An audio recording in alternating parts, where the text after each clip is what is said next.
The castle rises from old photographs like a fever dream made stone, a medieval fortress inexplicably planted on the shores of Lake Michigan, its crenellated towers and massive granite walls staring down Lake Shore Drive as if daring Chicago's Gilded Age elite to question its audacity. But what dark truths hide behind those fortress walls, and what price did Potter Palmer pay, not in dollars but in something far more precious, to build this monument to paranoia and power? This is not a fairy tale about a self-made man, though Palmer's rags to riches story reads like one on paper. This is a story about what happens when the American dream curdles into something stranger, darker, and ultimately more human than any bootstrap mythology would have us believe.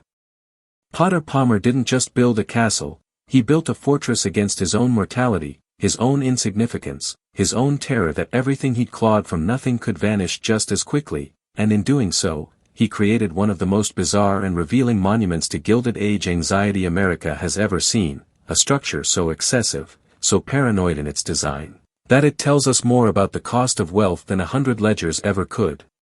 The Palmer Castle stood for barely 40 years, yet its shadow stretches across more than a century, raising questions we still haven't answered. What does it do to a person to rise from absolute poverty to unimaginable wealth in a single lifetime? How does that journey warp your sense of safety, your trust in the permanence of anything? And when you've conquered an entire city's commercial landscape, when mayors and millionaires defer to your judgment, why would you build a home that looks less like a residence and more like a fortification expecting siege?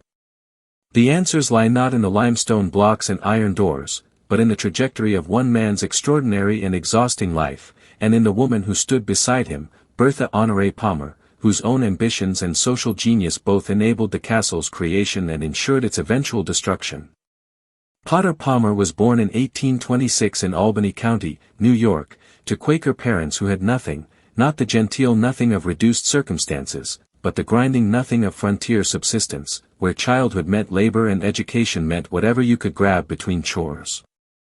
By age 18, he'd left home with a few dollars and an almost pathological drive to never be poor again, a drive that would shape every decision for the next 60 years, including the decision to sleep, in his final decades, behind walls 3 feet thick with a private fire brigade on standby.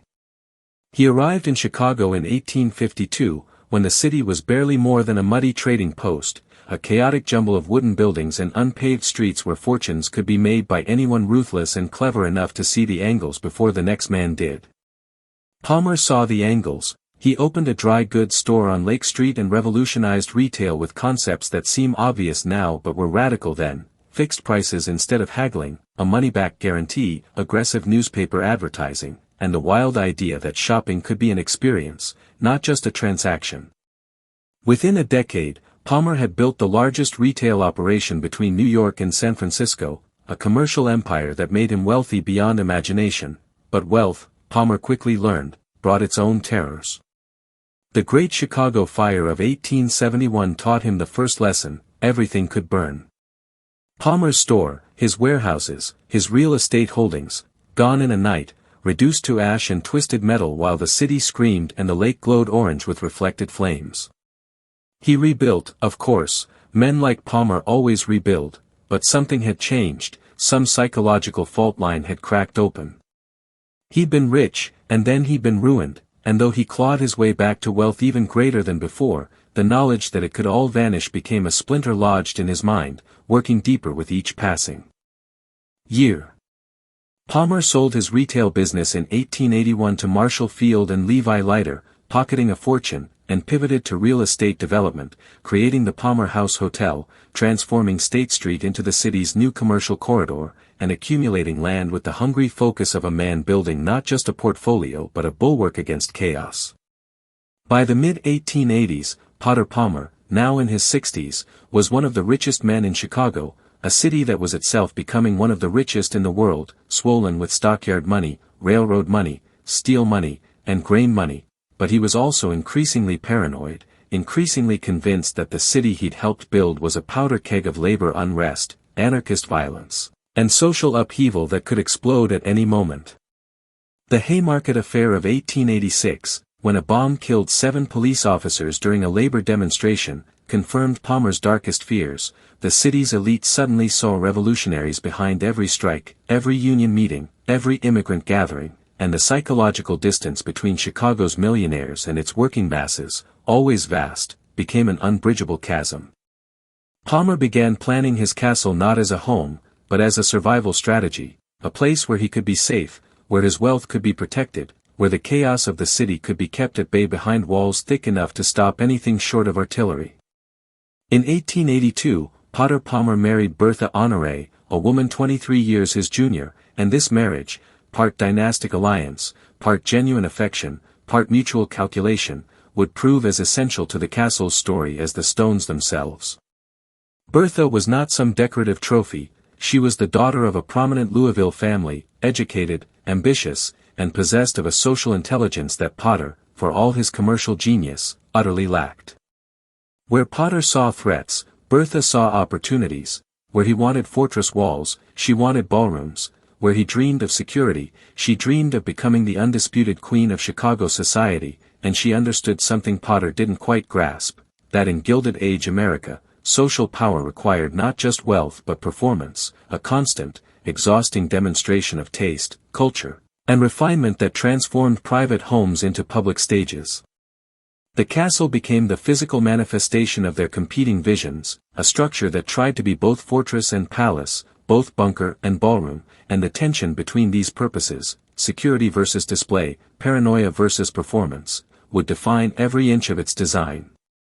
The site Palmer chose for his castle reveals everything about his state of mind, the northern edge of his own property, right on the shore of Lake Michigan at what would become 1350 North Lake Shore Drive, a location deliberately removed from the dense urban core where he'd made his fortune.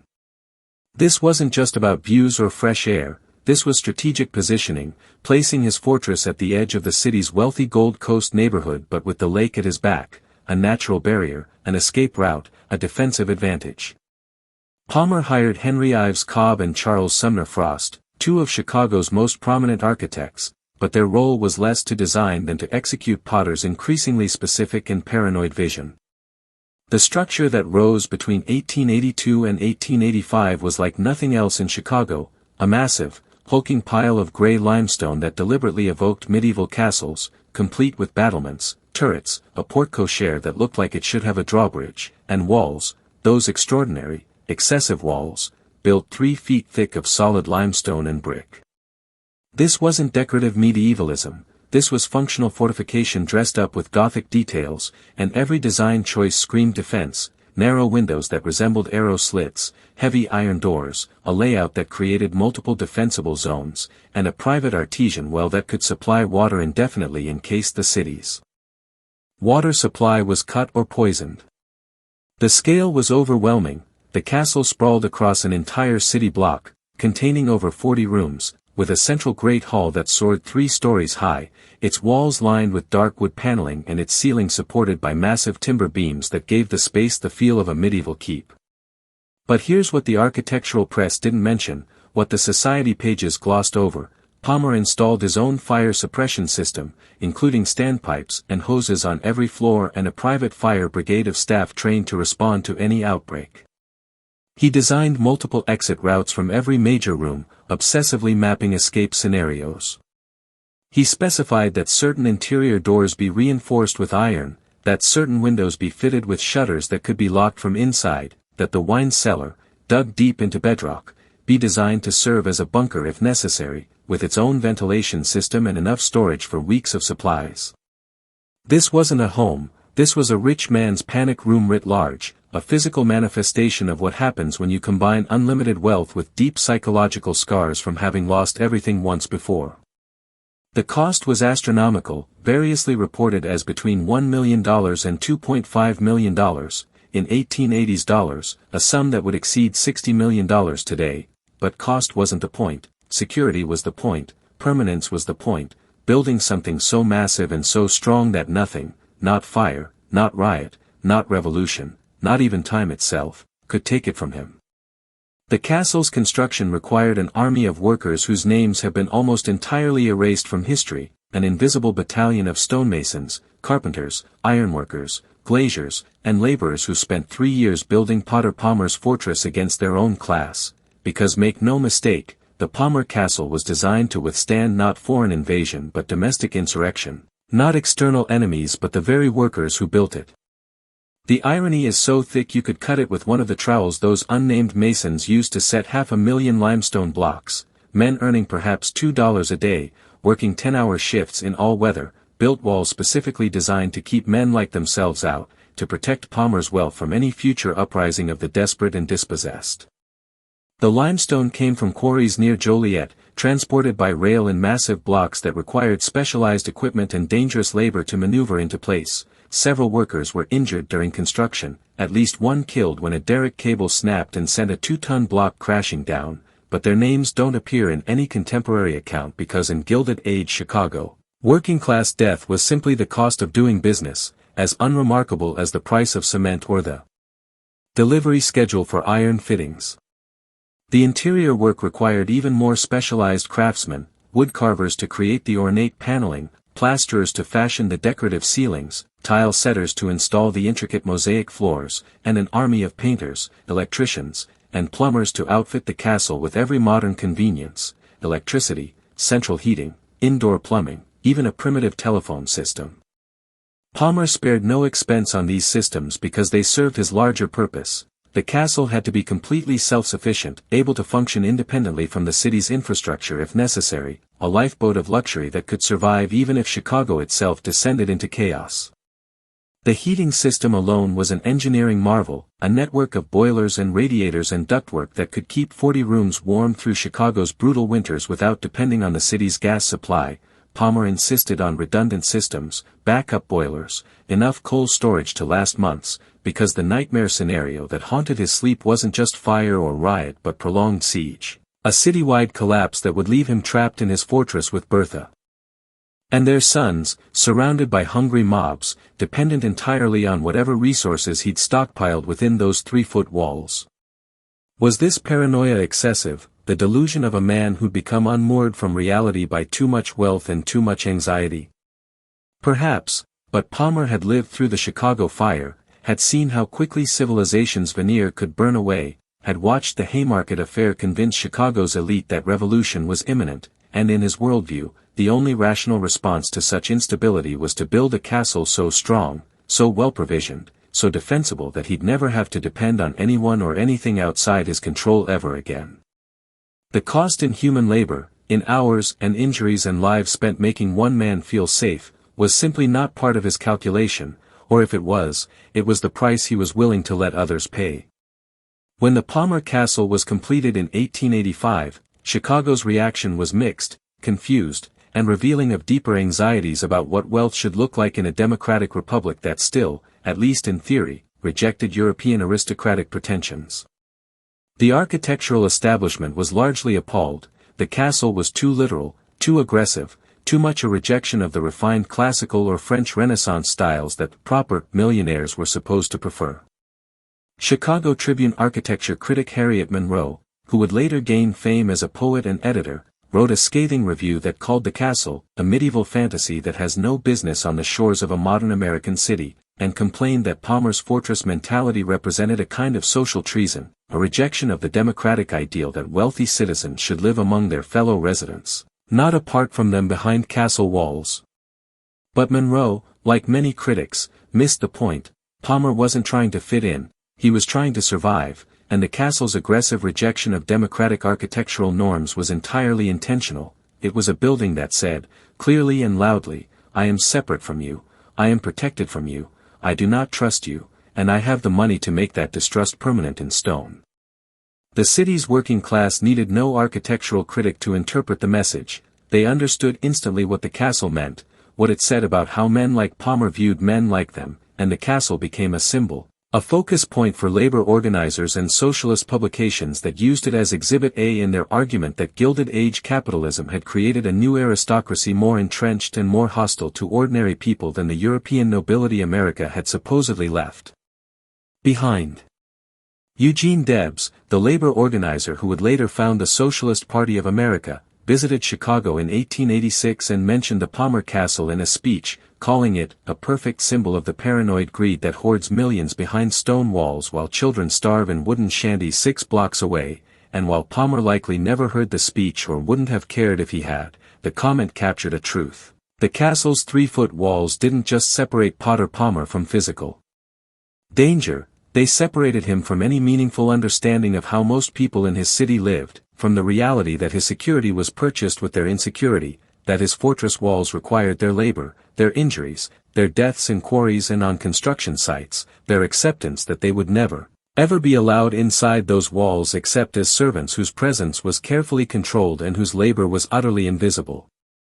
But Chicago's elite, Palmer's peers in wealth and anxiety, largely approved of the castle because they shared his fears, understood his reasoning, and were themselves increasingly retreating into fortified enclaves along the Gold Coast and the North Shore, building homes that, while perhaps not as aggressively castle-like as Palmer's, still featured high walls, gated entries, and security measures that reflected the same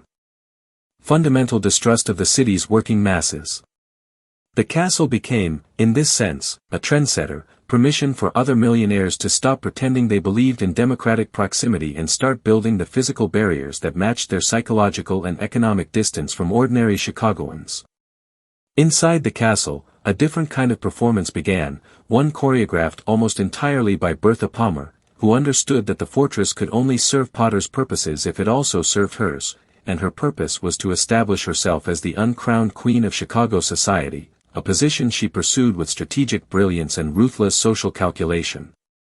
Bertha transformed the castle's oppressive Great Hall into a stage for entertaining, hosting dinners, receptions, and balls that became legendary in their opulence and exclusivity.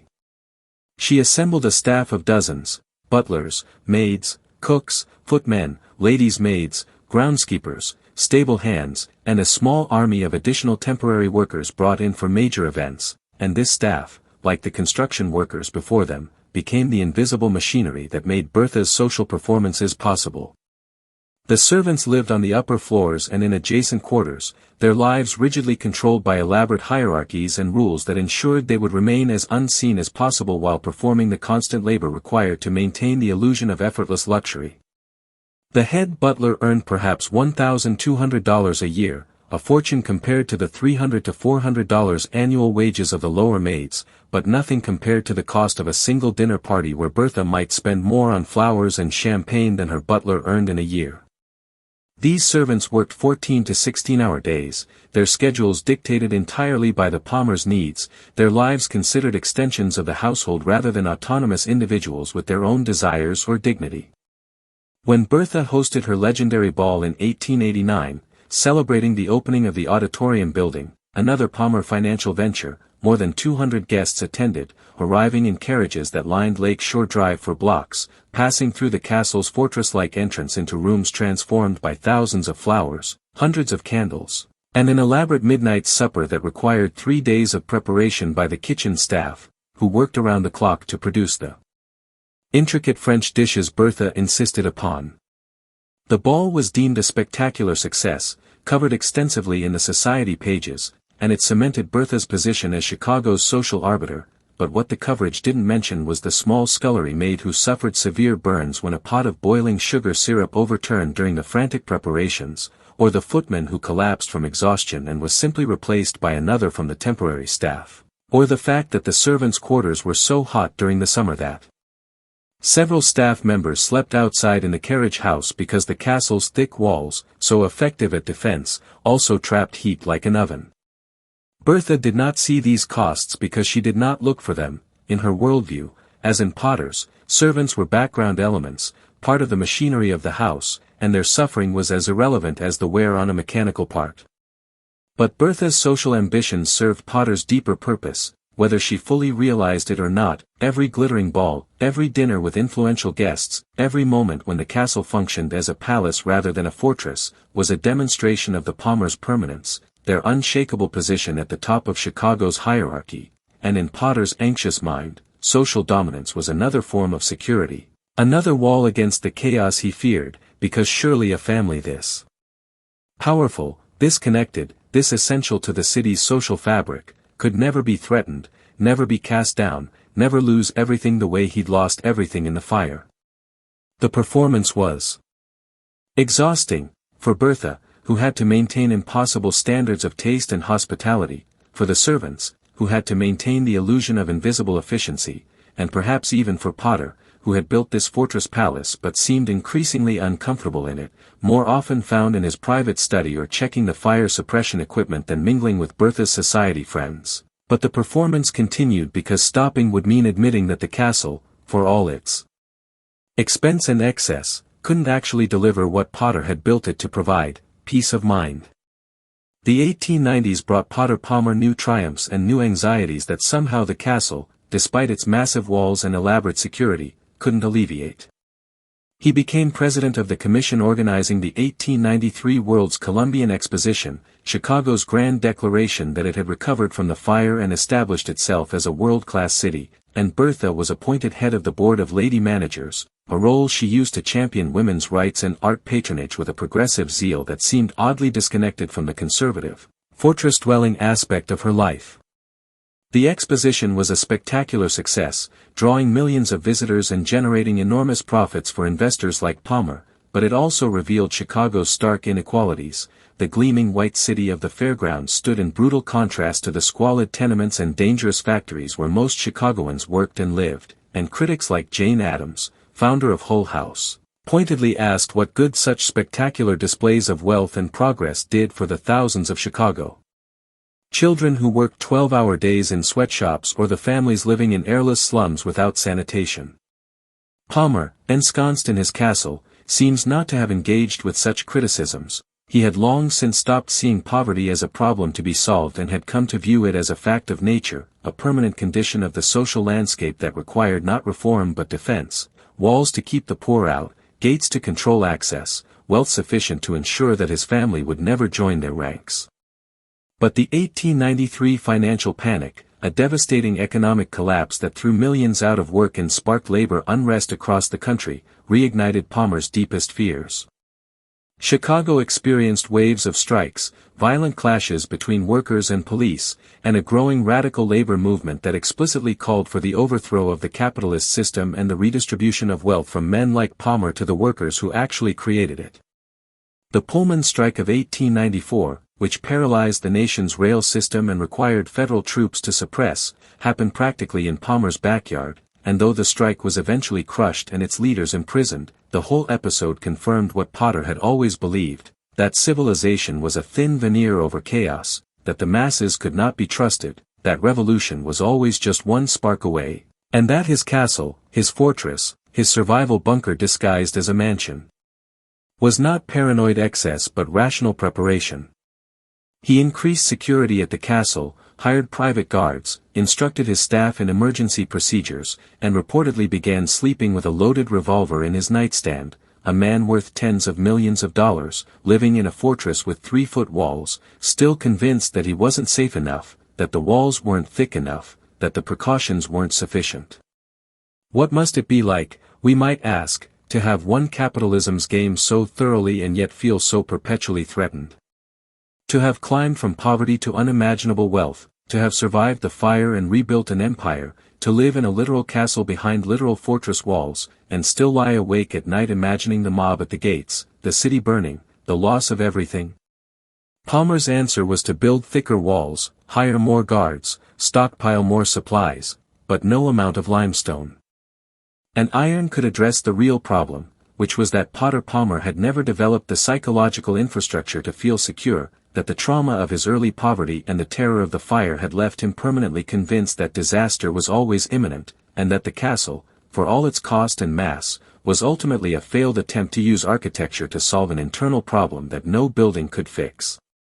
Potter Palmer died in 1902, at age 75, in the castle that had failed to give him peace. The official cause was listed as stomach cancer, but one suspects that exhaustion, the exhaustion of maintaining constant vigilance, of fighting a lifetime of battles against poverty and disaster and imagined threats, played its role.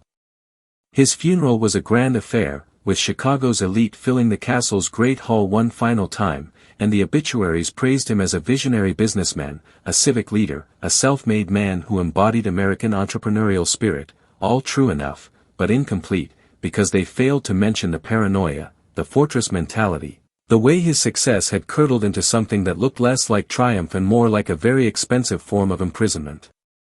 Potter left an estate valued at over $8 million,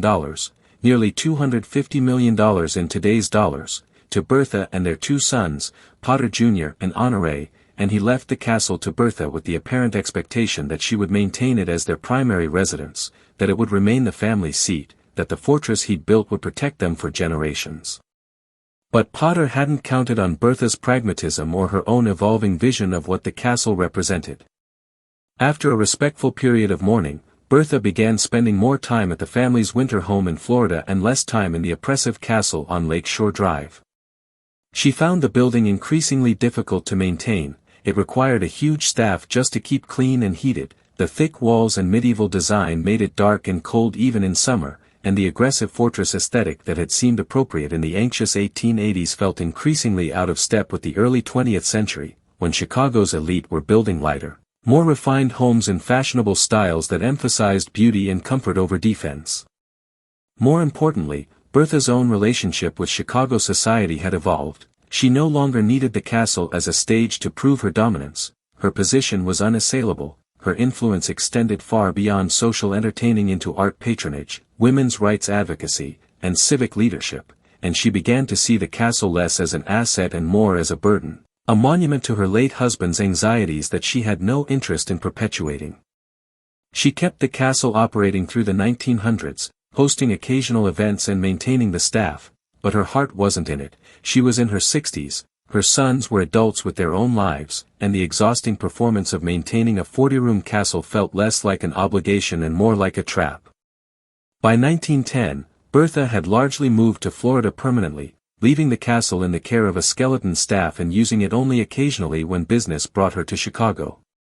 The fortress that Potter had built to ensure permanence was sitting largely empty, its thick walls protecting nothing but furniture and memories, its elaborate security systems guarding against threats that never materialized, and in that emptiness, the castle began to reveal its essential failure, the fact that all Potter's money and anxiety and fortress building couldn't guarantee that his family would want to live there, couldn't create the sense of home and safety he desperately sought, couldn't solve the fundamental problem that wealth without peace of mind is just gilded misery. Bertha Palmer died in 1918, at age 68, in Florida, having spent her final years increasingly distant from Chicago and from the castle that had once been the center of her social empire. Her estate, swollen by smart investments and appreciation in the family's vast real estate holdings, was worth over $20 million, more than $350 million today, and she left the bulk of it to her sons with the explicit expectation that they would maintain the family's prominence in Chicago's civic and cultural life. But Potter Jr. and Honoré, both now middle-aged men with their own families and interests, had even less attachment to the castle than their mother did. They had grown up in it, certainly, but the fortress aesthetic that had seemed normal to them as children now felt oppressive, bizarre, a monument to their father's paranoia rather than any coherent vision of how a family should live. Neither son wanted to live in the castle, neither wanted to bear the expense of maintaining it, and neither could imagine their own children growing up in that dark, cold pile of limestone with its medieval pretensions and its impossible upkeep costs. The Palmer brothers faced a problem that many heirs to Gilded Age fortunes encountered in the early 20th century. They had inherited a white elephant, a building so specific to their parents' needs and anxieties, so expensive to maintain, so ill-suited to modern tastes, that it had essentially no market value despite the fortune spent building it. You couldn't sell a property like the Palmer Castle to just anyone. It required a buyer with not just vast wealth but also a specific personality type willing to embrace the fortress aesthetic, and such buyers were increasingly rare in an era when even the very rich were moving toward more restrained expressions of wealth. The brothers tried to rent the castle to various institutions. There were discussions about converting it to a private club, a cultural center, even a luxury hotel, but every proposal foundered on the same problems. The building was too expensive to heat, too dark for modern commercial use, too aggressively weird in its design to attract tenants who could afford the rent it would need to justify its existence. For nearly a decade, the castle sat largely vacant, a monument becoming a mausoleum, its rooms gathering dust, its elaborate mechanical systems falling into disrepair, its gardens overgrown, while the Palmer brothers paid a small staff to keep it from falling apart completely and waited for some solution to present itself. The irony would have killed Potter if he'd lived to see it. He built his fortress to ensure permanence, to create something so strong and well-constructed that it would last centuries and house generations of Palmers, but his very success in making it fortress-like made it functionally useless as an actual home, and less than 40 years after its completion, his own children were desperately trying to figure out how to get rid of it without taking too much of a financial loss. The solution, when it came, was fire, not the revolutionary conflagration Potter had feared, not a mob with torches come to burn out the wealthy, but something more banal and more devastating, an accidental fire that exposed how the castle's very defenses made it vulnerable in ways Potter hadn't imagined. On September 17, 1925, a fire broke out in the castle's interior, likely caused by faulty electrical wiring in the aging system that Palmer had insisted on installing 40 years earlier. The thick limestone walls, designed to contain any fire and prevent it from spreading, worked exactly as intended, but that meant the fire burned inward, trapped between those 3-foot walls, superheating the interior spaces until the elaborate wooden paneling, the timber beams, the parquet floors, all the expensive organic materials Palmer had used to make the interior livable, ignited in a conflagration so intense that by the time firefighters arrived, there was nothing to do but watch it burn itself out. The fire suppression system Potter had so carefully installed failed, whether from lack of maintenance during the years the castle sat vacant, or from simple obsolescence of 40-year-old technology, or from insufficient water pressure once the fire reached a certain intensity, no investigation determined for certain. Palmer's private fire brigade, the staff he'd trained and equipped to respond instantly to any outbreak, no longer existed. The skeleton crew maintaining the vacant castle had no such training and could only evacuate and call for help. Chicago's fire department responded quickly, but they faced the same problem Potter's defensive design had inadvertently created. The walls that were supposed to keep danger out also kept firefighters out, made it difficult to reach the interior, limited access points for hoses and equipment, and once the fire had taken hold, those thick walls trapped so much heat that firefighters couldn't enter without risking their lives. The castle burned for hours, the flames eventually venting through the roof, the windows glowing like the mouths of blast furnaces, while thousands of Chicagoans gathered to watch the spectacle of Potter Palmer's fortress finally succumbing to the very disaster he'd spent millions trying to prevent. The next morning, the castle was a gutted shell, the walls still stood, testament to Potter's obsessive construction standards, but everything inside was gone, reduced to ash and twisted metal. The great hall's timber beams collapsed into charcoal, the elaborate plaster ceilings melted, the mosaic floors cracked and blackened by heat, 43 years of Palmer family history incinerated in a single night. The Palmer brothers, presented with the smoking ruin of their father's fortress, faced a decision: rebuild or demolish. The walls were structurally sound. It would be possible, with enough money, to reconstruct the interior, restore the castle to something like its former glory, but to what purpose? Neither brother wanted to live there, no tenant had emerged during a decade of vacancy, and the cost of restoration would be astronomical. The math was brutal but clear: the castle was worth more as land than as a building, especially given Lake Shore Drive's increasing development as Chicago's most prestigious address. In 1926, the Palmer brothers contracted with a demolition company to tear down what the fire had left standing. The demolition took months. Those 3-foot limestone walls that Potter had insisted on, that had been built to withstand anything, resisted the wrecking crews with almost spiteful tenacity, requiring specialized equipment and constant effort to reduce to rubble. Workers reported that breaking through the walls was some of the hardest demolition they'd ever encountered, that Palmer had built his castle to last centuries, and even in destroying it, his fortress mentality exacted a cost.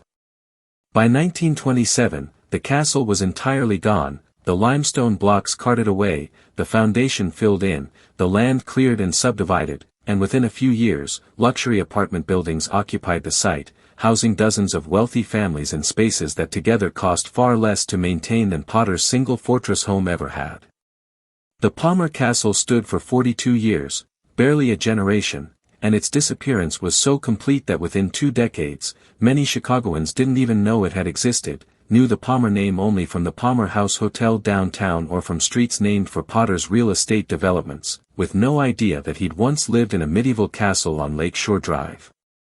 But the castle's brief existence and complete erasure tell us something crucial about the nature of Gilded Age wealth and the men who accumulated it, something that remains urgently relevant today as we watch new fortunes pile up and new fortress mentalities emerge. Potter Palmer's castle was an architectural manifestation of a psychological truth, that extreme wealth, especially wealth accumulated rapidly from nothing, doesn't generate security, it generates anxiety, paranoia, and a perpetual sense of precariousness that no amount of money or limestone can alleviate. Palmer spent millions building the most secure residence in Chicago, and he still couldn't sleep peacefully. He installed redundant systems, backup plans, fortress walls, private fire brigades, and he still lay awake imagining disasters. He rose to the absolute pinnacle of Chicago's social and economic hierarchy, became one of the richest men in America, helped shape an entire city's development, and he still felt threatened, still felt that everything could be taken away, still needed those 3-foot walls. Was he wrong? Yes and no. The mob never came for his castle, the revolution he feared never materialized, he died of natural causes in his own bed surrounded by wealth and family, so in one sense his paranoia was excessive, his fortress unnecessary. But in another sense, he was right, everything he built did prove temporary, did prove vulnerable, just not in the way he imagined. The threat wasn't external invasion but internal indifference. His own family didn't want his fortress, couldn't imagine living in it, saw it as burden rather than legacy. The fire that finally destroyed the castle wasn't revolutionary arson but simple electrical failure, and the fortress walls that were supposed to protect against it instead trapped the flames and made firefighting impossible. Potter Palmer built permanence and got 4 decades, he built security and got a building his children couldn't wait to be rid of, he built a fortress against the poor and the angry and the revolutionary, and what actually killed his castle was neglect, accident, and the banal economics of real estate development. What does this tell us? That wealth is not security, that money cannot buy peace of mind, that building walls, literal or figurative, against imagined threats while ignoring real vulnerabilities is a strategy that fails slowly and expensively. Palmer's castle reveals the secret architecture of Gilded Age consciousness, the constant terror underneath the glittering surface, the paranoia that wealth generates in those who've known poverty, the impossibility of ever building walls thick enough to keep out the knowledge that everything is temporary, that fortunes rise and fall, that the ground beneath even the richest man's feet is never as solid as he needs it to be. But there's another story embedded in the castle's stone and ash, a story about the people who built it, maintained it, and were affected by it but whose names and experiences were systematically erased from the historical record. The hundreds of workers who spent 3 years building Potter Palmer's fortress, the masons who set the limestone blocks, the carpenters who framed the interior, the ironworkers who installed the security systems, the laborers who dug the foundation in Lake Michigan clay, built something that was meant to keep them out, to protect Palmer from people like themselves, and this perverse dynamic, this use of working-class labor to construct defenses against the working class, captures something essential about Gilded Age economics. These workers were paid market wages, barely enough to support families in Chicago's crowded tenements, working 10-hour days 6 days a week in conditions that were dangerous by design. Construction work in the 1880s killed thousands of American workers annually, and Palmer's castle, with its massive stone blocks and complex mechanical systems, was more dangerous than most projects. We know at least one worker died during construction, we can assume others were injured, perhaps permanently disabled, but their names don't appear in any record because they were considered irrelevant, casualties that didn't matter to anyone keeping accounts. Palmer paid for labor the way he paid for limestone and iron, as an input cost to be minimized wherever possible, and if that labor was dangerous, if workers were maimed or killed, well, there were always more workers, more desperate men willing to risk their lives for $2 a day because the alternative was starvation. This calculus, that workers' suffering was simply the price of building wealth, that their injuries and deaths were acceptable costs in the construction of monuments to individual fortune, was so normalized in Gilded Age America that it required no justification. It was simply how things worked, and questioning it marked you as a dangerous radical, possibly an anarchist, certainly someone who didn't understand the iron laws of economics. But here's what makes Palmer's castle especially revealing: it was built not to create public good, not to provide housing or employment or any social benefit, but purely to make one man feel secure in his excessive wealth, to allow him to sleep at night despite his millions, to serve the purely psychological needs of someone whose relationship with money had become pathological. The workers who built it gained nothing except their minimal wages, they couldn't afford to live near it, would never be invited inside it except as servants, were specifically excluded by its very purpose, yet their labor, their injuries, their deaths made it possible. This is not an abstraction or a metaphor, it's the literal, material reality of how the Palmer Castle came into existence, and we should sit with that reality for a moment. Human beings risked and lost their lives building a fortress designed to protect their employer from people like themselves, and this arrangement seemed perfectly natural and acceptable to everyone involved who had any power to change it. The servants who maintained the castle during its 42-year existence form another chapter of erased labor and invisible cost. Bertha Palmer employed dozens of full-time servants, estimates range from 30 to 50 depending on the season and whether she was actively entertaining, plus numerous temporary workers brought in for major events. These servants lived in the castle, usually in the upper floors or in separate service quarters, their lives entirely structured by the Palmer family's needs and schedules. The hierarchies below stairs were rigid and elaborate. The head butler and housekeeper occupied positions of relative prestige and comfort, earning perhaps $1,000 to $1,500 annually and exercising significant authority over lower servants, while scullery maids and boot boys at the bottom earned perhaps $200 to $300 a year, less than many factory workers, and lived in tiny rooms under the eaves or in the basement, working 16-hour days of backbreaking labor. The work was constant and exhausting. In an era before modern appliances, maintaining a 40-room castle required armies of hands scrubbing, dusting, polishing, carrying, washing, and repairing. Cooking elaborate dinners on coal-fired ranges in sweltering kitchens. Hauling bathwater up multiple flights of stairs and chamber pots down. Washing windows by hand, all 1,000 panes of them. Beating rugs. Blacking stoves. Trimming lamps. Ironing linens with heavy flat irons heated on the stove. The daily drudgery was immense, and it was deliberately invisible. Palmer family members weren't supposed to see servants working, weren't supposed to be reminded that all their comfort depended on other people's constant labor. Good servants, by Bertha Palmer's standards, were those who accomplished their work silently and unseen, who anticipated needs before they were expressed, who maintained the illusion that the castle simply operated by magic, that meals appeared spontaneously, that rooms cleaned themselves, that the complex machinery of Gilded Age luxury required no human effort. We know almost nothing about these individuals, their names occasionally appear in census records or city directories, but their thoughts, feelings, ambitions, and experiences have been almost entirely lost. Did they resent the Palmers? Feel grateful for steady employment? Experience their work as dignified labor or degrading servitude? We don't know because no one bothered to ask, and even if someone had asked, servants in Gilded Age households learned quickly that expressing dissatisfaction or resentment was grounds for immediate dismissal without references, which meant unemployability in an economy where references were essential. So, they smiled when required, maintained appropriate deference, performed their roles in Bertha's social performances, and kept their opinions to themselves. What we do know is that servants worked far longer hours for far lower pay than they would have earned in factories or shops, that their lives were subject to almost total control by their employers, that they had virtually no privacy or autonomy, and that many suffered from the occupational hazards of their work, lung diseases from coal dust and cleaning chemicals, burns from cooking and ironing, repetitive stress injuries from constant scrubbing and carrying, chronic exhaustion from inadequate sleep.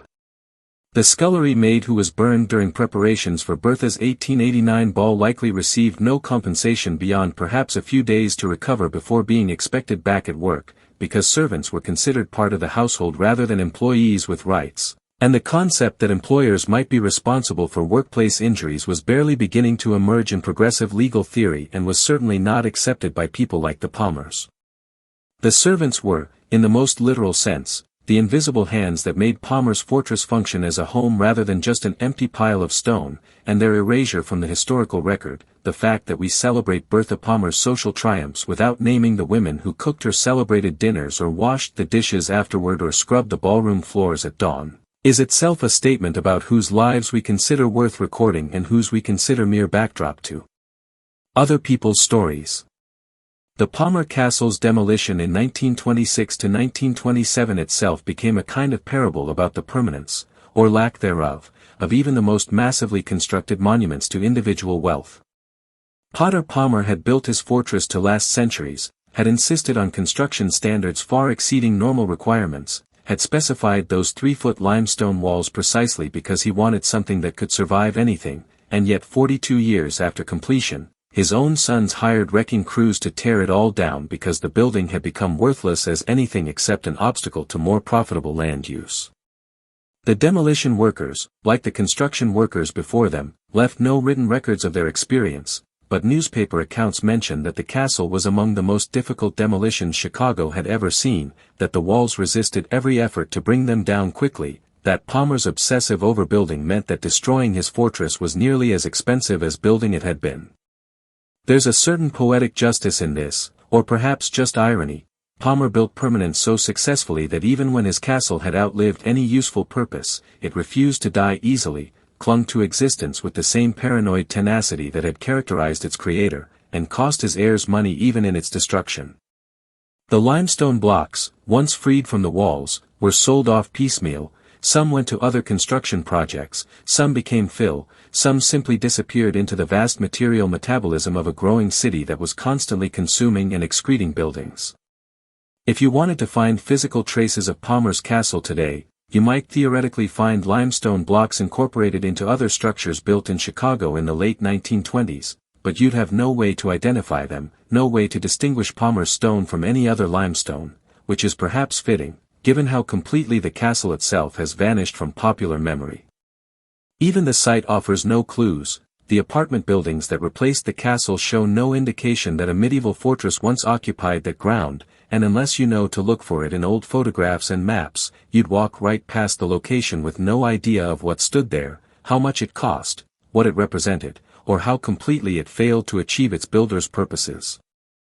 This total erasure, this vanishing act, where one of the most expensive and elaborate private homes in Gilded Age America disappears so thoroughly that contemporary Chicagoans are largely unaware it existed, tells us something about the nature of material permanence and the relationship between wealth and memory. Potter Palmer could afford to build a castle, he could not afford to make people care about it once he was gone, could not purchase through stone and will the kind of cultural significance that would preserve his fortress as a landmark. The Palmer House Hotel survives because it serves a function, generates revenue, meets ongoing needs. The Palmer Castle vanished because it served only Potter's psychological needs, and once he died, those needs died with him, leaving a building that was functionally useless, too expensive to maintain, too specific to repurpose, and ultimately worth more dead than alive.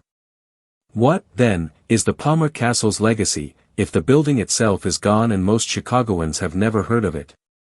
The legacy lives in what the castle reveals about the psychology of Gilded Age wealth, the relationship between money and security, and the human costs of allowing individuals to accumulate resources so far beyond any reasonable need that their spending becomes pathological.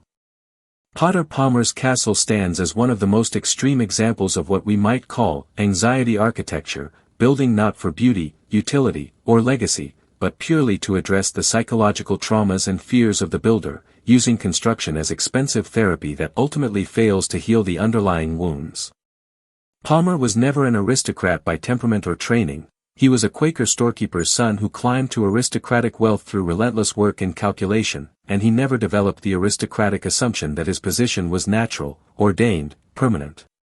He knew he'd built his fortune from nothing, he'd watched it burn to nothing, he'd rebuilt it, and that cycle taught him that nothing was secure, that everything could be taken away, that the world was fundamentally hostile and precarious. The castle was his attempt to make the world less precarious, to build security that didn't depend on anything or anyone outside his control, but money can't actually do this, can't create the psychological security that comes from community, trust, social integration, the sense that you're part of something larger than yourself that would catch you if you fell. Palmer deliberately rejected those sources of security, built walls to separate himself from community, trusted no one and nothing except his own resources, isolated himself at the top of a social hierarchy that he perceived as hostile and potentially revolutionary, and having rejected every source of security except wealth, he discovered that wealth alone wasn't enough, could never be enough, that all his millions couldn't buy a single night of peaceful sleep. This is the castle's primary lesson, that extreme wealth, especially wealth accumulated rapidly and defended jealously, tends to generate its own anxieties that more wealth cannot solve. Palmer needed millions to feel safe, then needed tens of millions, then needed fortress walls, then needed private fire brigades, and he still died anxious, still hadn't built walls thick enough, and within 25 years of his death his castle was rubble and his grandchildren, if they thought about him at all, probably thought about the Palmer House Hotel, not the fortress on Lake Shore Drive. The tragedy isn't that Palmer failed to build something permanent, few things are permanent, but that he spent so much of his life and fortune pursuing a form of security that was impossible by definition, that wealth itself made unattainable, and that in pursuing it he walled himself off from the kinds of human connection and community integration that might have actually provided what he sought. The castle also reveals the mechanisms by which Gilded Age inequality was literally built into American cities, brick by brick and stone by stone, creating physical landscapes that embodied and enforced social hierarchies. The Palmer Castle was part of a larger wave of wealthy residential construction along Chicago's Gold Coast that transformed that area from mixed-class neighborhoods into an exclusive enclave separated from the rest of the city not just by property values but by actual walls, gates, and security measures designed to keep ordinary Chicagoans out. This physical separation, wealthy neighborhoods that became effectively gated communities, both reflected and reinforced the psychological and social distance between Chicago's elite and everyone else.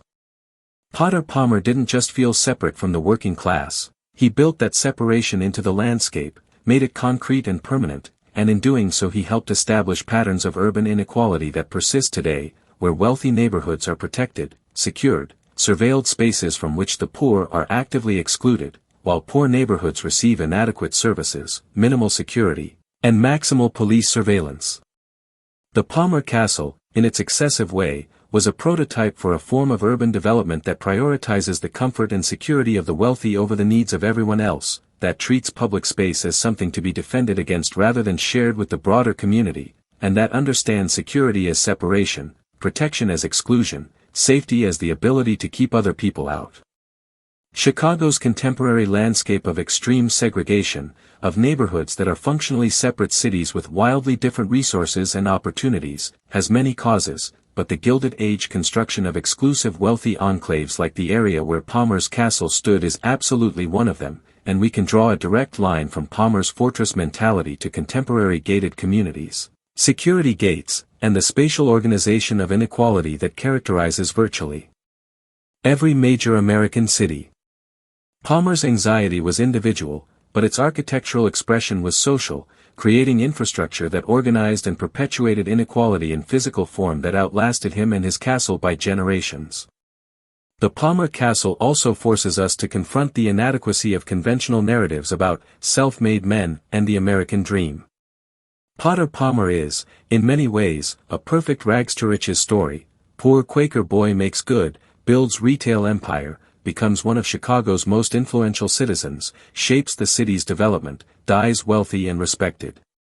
But the castle reveals the psychological damage inherent in that trajectory, the ways that rising from poverty to extreme wealth within a single lifetime can warp your relationship with money, security, and other people.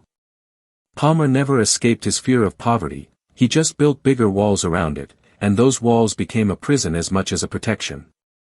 The American dream promises that anyone can rise through hard work and talent, and sometimes people do, but the dream conveniently omits the psychological costs of such dramatic upward mobility, the ways it can leave you forever feeling precarious, forever convinced that you're one disaster away from losing everything, forever unable to enjoy what you've gained because you're too busy defending it against imagined threats.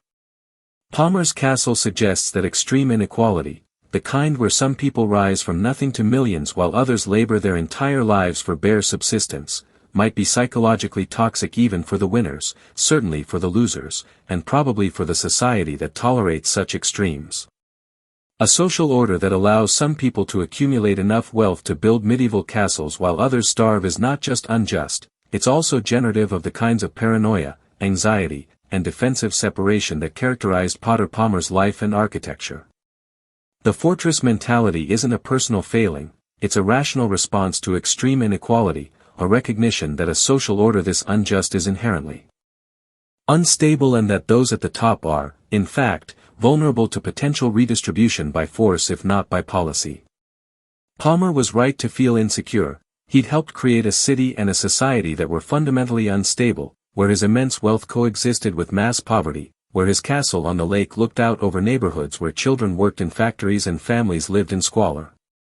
That proximity, that inequality, that adjacency of extreme wealth and extreme poverty was the real source of his anxiety, and no walls could resolve it because the problem wasn't external threats but the internal contradictions of a system that generated such extremes in the first place.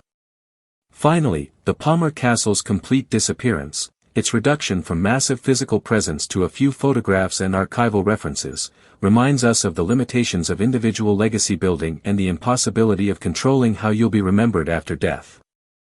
Potter Palmer built his castle to be permanent, to house generations of Palmers, to stand as a monument to his success and security for centuries. It lasted 42 years and left no physical trace. He's remembered today, when he's remembered at all, not for his castle but for the Palmer House Hotel, which survived because it served public needs rather than private anxieties, because it was commercial rather than personal, because its value wasn't tied to one man's psychology. There's a lesson here about what kinds of legacies endure, those that serve ongoing human needs, that adapt to changing circumstances, that connect people rather than separating them. Palmer's castle failed on all these metrics. It served only Potter's needs, couldn't adapt when those needs died with him, and existed precisely to separate the Palmers from everyone else. It had no constituency to fight for its preservation once the family abandoned it, no public purpose that might have justified its maintenance, no cultural significance beyond its role as a symbol of one man's fear, and so it died and was forgotten with remarkable speed. If Palmer wanted to be remembered, if he wanted to build something that would last, he should have built schools, libraries, parks, institutions that served the city rather than just himself, but that would have required a different relationship with Chicago, a sense of obligation or connection or community that Palmer's fortress mentality explicitly rejected. You cannot simultaneously wall yourself off from society and expect society to cherish your memory. You cannot build monuments to your own separation and expect people to maintain them once you're gone.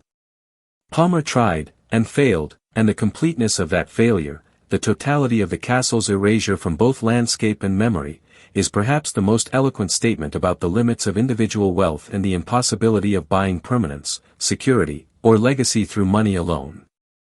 The Palmer Castle stands, or rather stood, as one of the most revealing monuments of America's Gilded Age, not because it was the largest or most expensive or most beautiful, it was none of these, but because it was the most honest, the most naked in its admission of what extreme wealth actually feels like from the inside. Where other millionaires built palaces that performed confidence and taste and aristocratic ease, Potter Palmer built a fortress that admitted fear, that confessed through every 3-foot wall and iron door and security system that money doesn't make you safe, that rising from poverty to riches doesn't grant peace, that winning capitalism's game leaves you not triumphant but terrified of losing what you've won. The castle was Palmer's anxiety made visible, his trauma rendered in limestone, his psychological damage expressed through architecture, and having admitted all this through his building choices, he couldn't then make the castle work as a home, couldn't live comfortably behind the walls he'd built, couldn't find the security he'd spent millions pursuing. His children couldn't either, and so the castle died, burned and was demolished, vanished so completely that you can stand on the spot where it stood and see no trace, no indication that one of Chicago's richest men once built a medieval fortress there because he was so afraid of losing everything that he couldn't enjoy having anything. What remains is not stone but story, and the story the Palmer Castle tells is not the triumphant narrative of self-made success that Americans love to hear but something darker, more complicated, more true, that the costs of extreme inequality are paid not just by the poor who suffer material deprivation but also by the rich who suffer psychological distortion, that a society which allows such dramatic rises and falls generates anxiety in everyone, that the American dream comes with nightmares attached, and that all the money in the world cannot build walls thick enough to make you feel safe if the real threat is internal, if what you're running from is your own history, your own memory of having nothing, your own knowledge that everything you've built could burn as quickly as it rose. Potter Palmer's castle has been gone for nearly a century, but the fears it embodied haven't gone anywhere. They're still being built into American cities, still shaping how we live and where, still driving people to build walls and gates and security systems, still convincing us that the solution to social inequality is personal fortification rather than collective security, still promising that if we can just build walls thick enough, acquire wealth vast enough, separate ourselves sufficiently from everyone else, we'll finally be safe, and still, always, failing to deliver on that promise.